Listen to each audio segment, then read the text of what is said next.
warm welcome. You're watching the Tuesday edition of This Is Exclusive. Back in 2018, Prime Minister Narendra Modi had already set out the vision as far as the first manned mission of India is concerned. Today, the 4 astronauts have been named by the Prime Minister. In this edition of This Is Exclusive, we also take you through that interview with ISRO Chairman S. Somanath, who spoke about the manned mission and how it is on track. If all goes well, remember, India is going to be the 4th nation to have a fully manned crew in space. All this and much more on this edition of This Is Exclusive. But up first, these are the headlines we're tracking for you at this hour.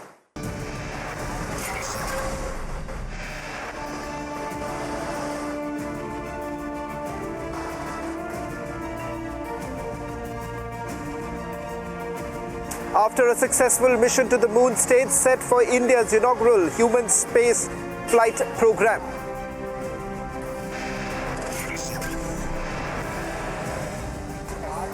Prime Minister announces names of 4 astronauts who will be a part to the big Gaganyaan mission.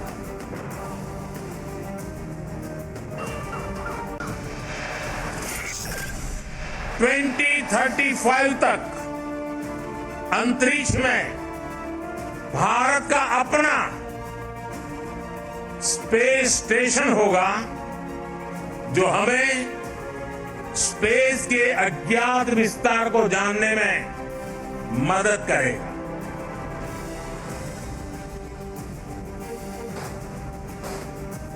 Prime Minister makes a big announcement, says India will have its own space station by 2035.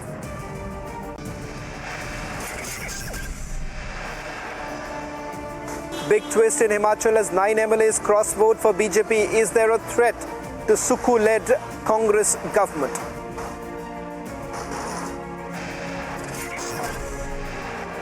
BJP JDS face setback in Karnataka. Akhilesh struggles to keep flock together in Uttar Pradesh.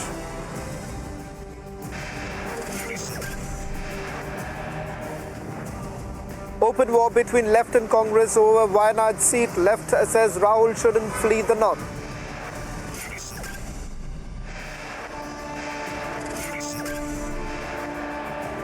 After back-to-back ducking, Kejriwal summoned for an 8th time by the Enforcement Directorate in connection to Liquorgate.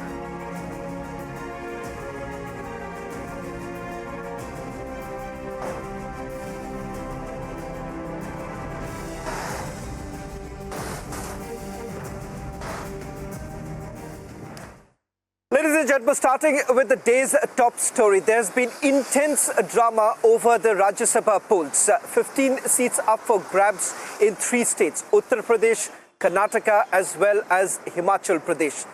The drama starts with Himachal Pradesh, with at least 9 MLAs of the Congress party cross-voting. We are only talking about 1 Rajya Sabha seat in the state of Himachal Pradesh.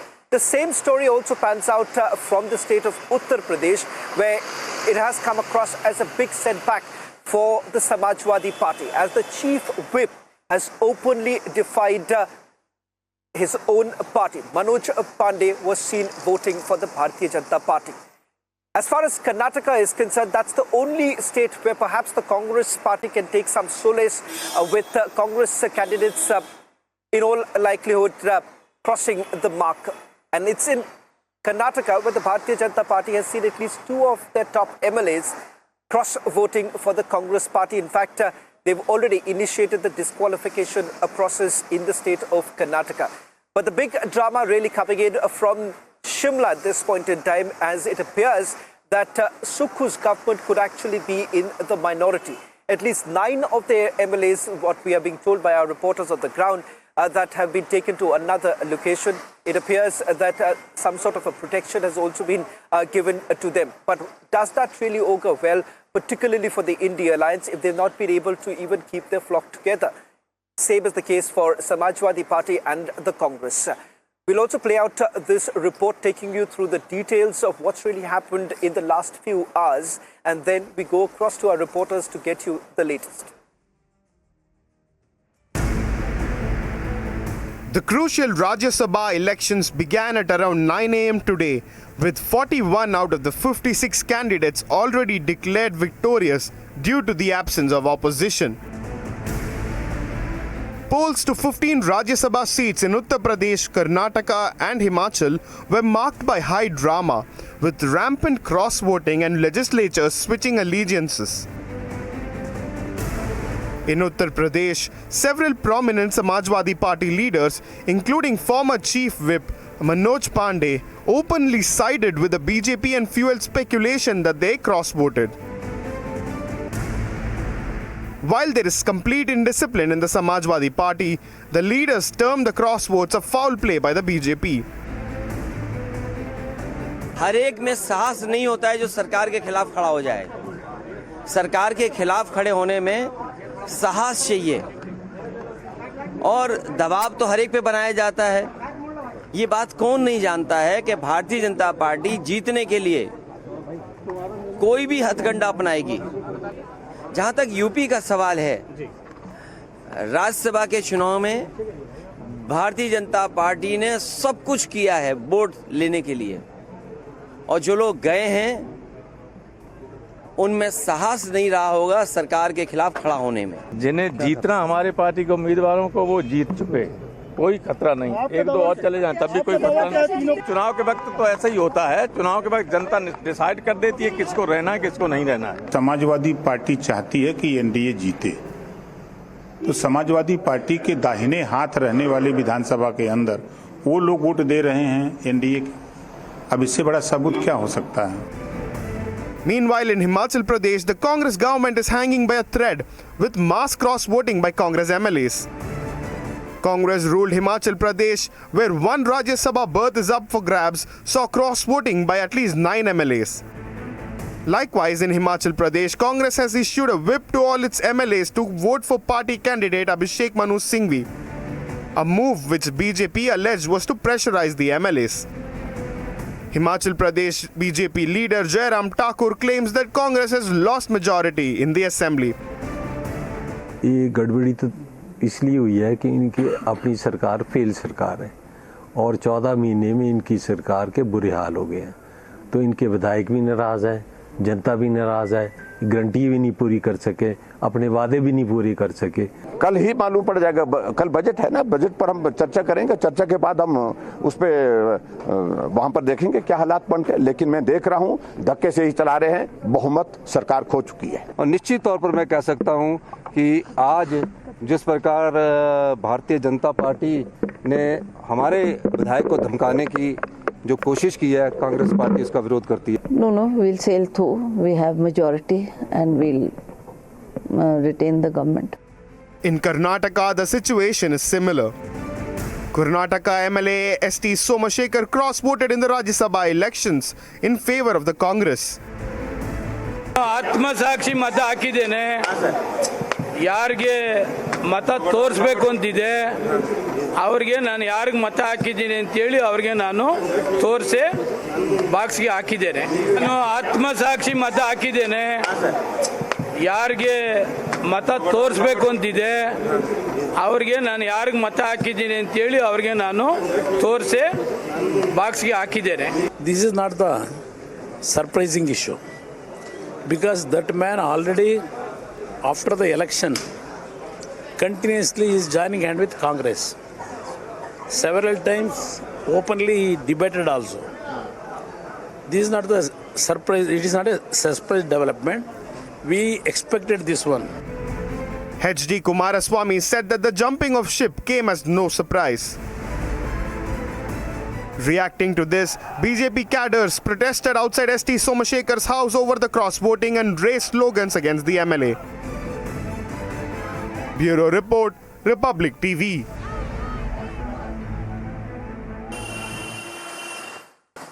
Let's also get a quick update of what's really happening in each of these states right now. Amardeep is joining us from Chandigarh. Along with Amardeep, we also have Prajwal joining from Bengaluru and Ajay Dubey from Lucknow. First to you, Amardeep, as you're getting us the latest details with regards to the whereabouts of the 9 Congress legislators. What is it that you're picking up from the Congress camp? Where are these 9 legislators? And is it almost certain that Sukhu's government is in the minority?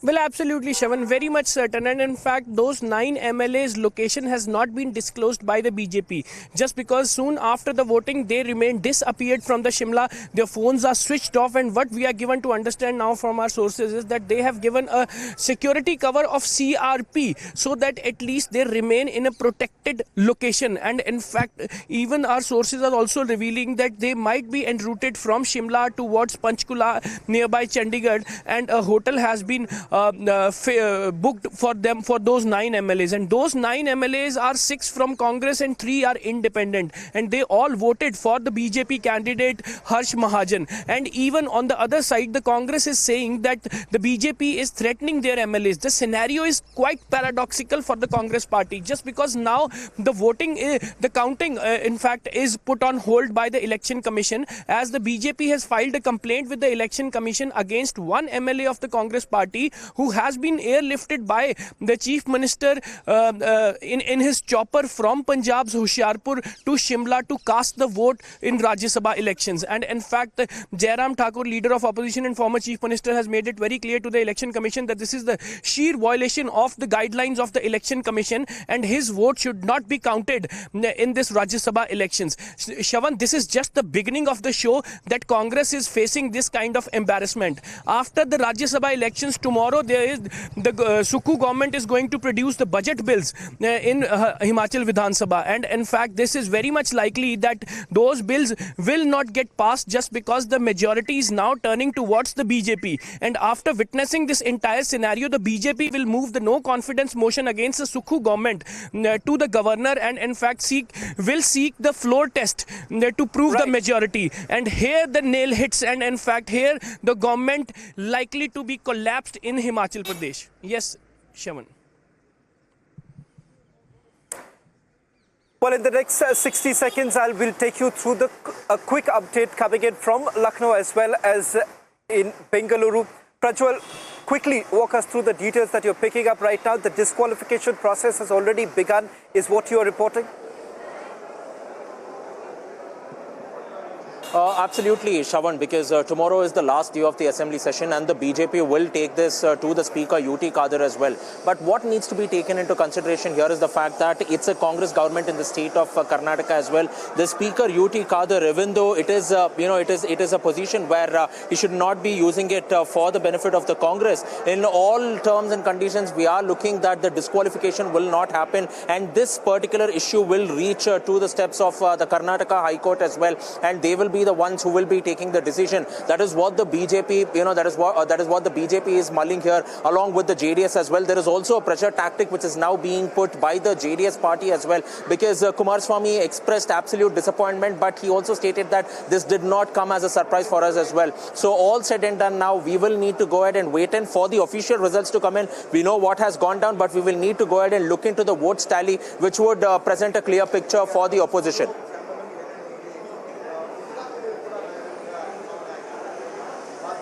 Well, thank you very much, Prajwal, as well as Amandeep, for getting us the latest details. We'll also be tracking very closely what's happening in Lucknow, as the counting has already begun. Shifting focus now to the other story. India is all set for its first manned crew that is going to take place in the next couple of months. Back in 2018, ladies and gentlemen, Prime Minister Narendra Modi had already indicated that the project is already underway. There has been a significant delay, but that was because of COVID-19 pandemic, and of course with the supply chain being completely hit because of the Russia-Ukraine war.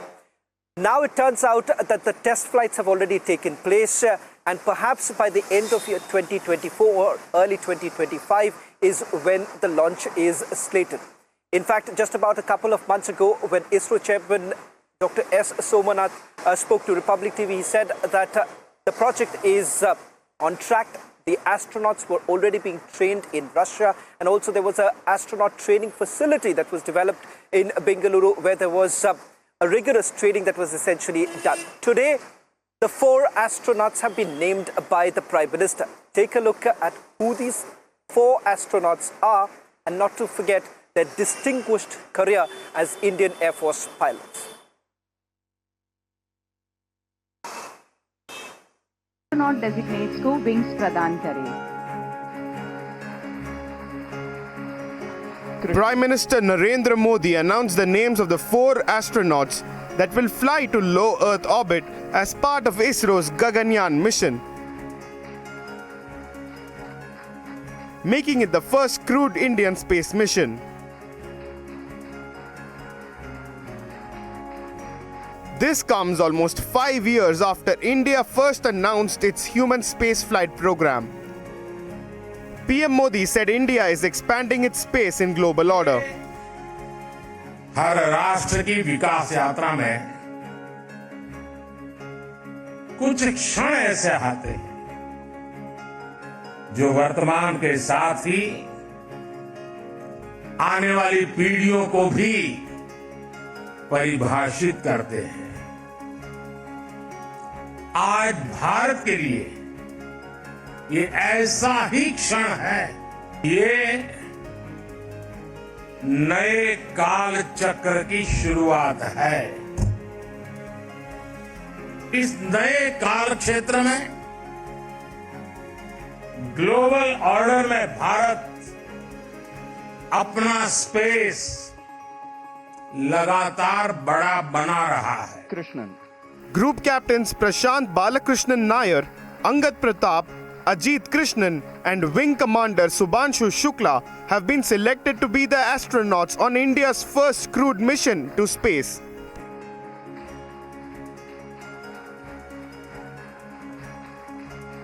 The Gaganyaan mission will demonstrate India's human spaceflight capability by launching astronauts to an orbit 400 kilometers above the Earth for a 3-day mission. After this, they would be brought back to Earth safely with a landing in the waters of the Arabian Sea.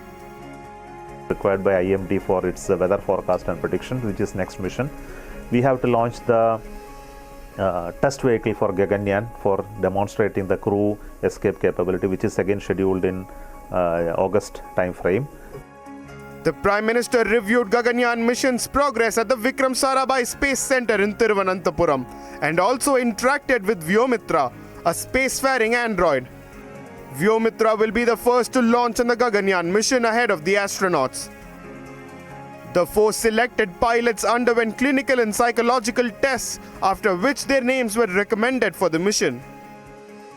The Indian Space Agency is set to launch India's first human space flight program Gaganyaan mission by the end of 2025. This would make India the 4th nation to do so after United States, Russia and China. Bureau Report, Republic TV. Well, envisioning this very project, which makes India extremely proud, was also the former chairman of ISRO, Dr. K. Sivan, who's joining us on This Is Exclusive tonight. Dr. K. Sivan, thank you very much for speaking to Republic TV. Let me straight away begin by asking you, if all goes well, India becomes the 4th nation to be able to send a manned mission. I want to understand from you, Dr. K. Sivan, how difficult it has been in terms of bringing everything together, because over the last few years, the number of challenges had only increased. The supply system had been completely, disrupted. You also had the pandemic, and now it appears that we are all set for the mission. Walk us through some of the challenges that even you had to face when you were at the helm of affairs. See, basically, this Gaganyaan project requires a lot of new technology development. First of all, this the vehicle in which the astronauts are traveling, the launch vehicle, launcher, that itself should be human rated. That is, that the reliability of the vehicle should be much more than that of launching the satellite. So we have to have an extra margin to be built up. That have been done, and that is tested. Very recently, that cryogenics engine also tested for human-rated version. That is one part. Second part, that is, we need to create a conducive environment for the astronauts traveling. So we have to have a crew module, and within the crew module, that environment should be something similar for them to be safer side. That needs a host of new technologies to be developed as a crew module, as well as for the environment control system, life control system. That is the second part. The part is to bring them safely from orbit to Earth. So that need a separate that suspension system, then the thermal protection system, and landing system. All those things have been developed. Now these technologies after developing, that another important milestone is need to be qualified. For that, a separate test in the ground as well as in flight and in the flight configuration to be done. Now the ground test is going on, the in-flight test also going on, and the in-flight, the in-configuration test.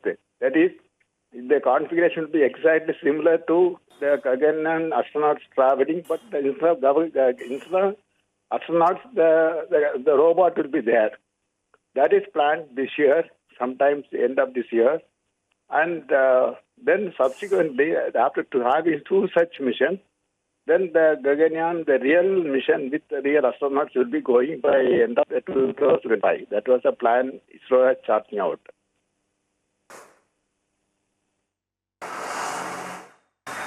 Dr. K. Sivan, I want to also ask you this question because many would perhaps wonder, why is it so very important to have a manned mission at this point in time? So if you can actually take us through the discussion that actually took place within that particular room as to why, as far as space exploration is concerned, India has arrived and perhaps there is a need to send the manned mission. Just take us through what was the discussion like. Basically, this right now that we are having that the satellite missions, and that we need to have the human presence in space. That is essential. That is for the future space explorations. So when we are talking about that energy systems required on the Earth after some time, there is no energy. So we need to depend on the foreign energy bodies. So for that, doing that work, that we need to have the human presence in space. So definitely in future, the space explorations require the presence of man in the space. For that itself, now itself we are getting ready by developing the technologies and capabilities to achieve such the technologies. That is a part of the Gaganyaan mission. This one. Well, thank you very much, Dr. K. Sivan, for joining us on this broadcast and putting this into perspective as to why it becomes so very crucial at this point in time to send that manned mission, and where does it make India stand at this point in time. That's all that we could pack in this edition of This Is Exclusive. On the other side, news and updates continue.